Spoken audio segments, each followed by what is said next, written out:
I'm Dan Ackerman, and we are here taking a look at the Lenovo ThinkPad X1 Carbon. Of course, a sequel to last year's X1 Carbon, which was a sequel to the year before's original X1.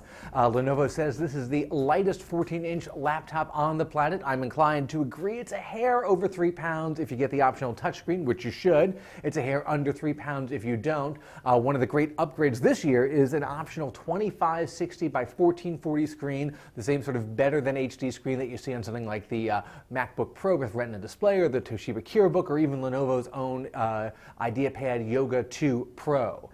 There are two other things that make this new version notable. One, they've upgraded the touchpad so that even though you still have that Lenovo track point in the middle, you don't have the big buttons on top of the touchpad anymore. All the buttons, top and bottom, are just sort of built-in clickpad style. And they've made a couple of changes to the keyboard. I still love the Lenovo keyboard, best in the business, feel-wise, but they took the backspace key and kind of made it split its space with the delete key. I found it very distracting. And over here, the caps lock is now a home and end key. Good luck finding those if you're trying to touch type and navigate your way around a page. Possibly the most notable new thing is what they call an adaptive keyboard, which is really just this strip up here that replaces the function key row.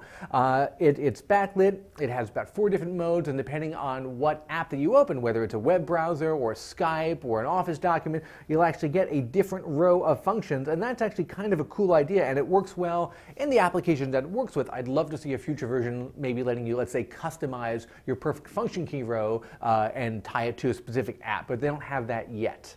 Of course, all this does not come cheap. This is the premium end of the ThinkPad line. Starts at about $1,400, goes up to $2,000. I've got a good in the middle, about $1,679 build that has a Core i5, 8 gigs of RAM, 128 gig hard drive, and most importantly, that upgraded 2560 by 1440 touchscreen, which I think is really the big selling point here. I'm Dan Ackerman, and that is the Lenovo ThinkPad X1 Carbon.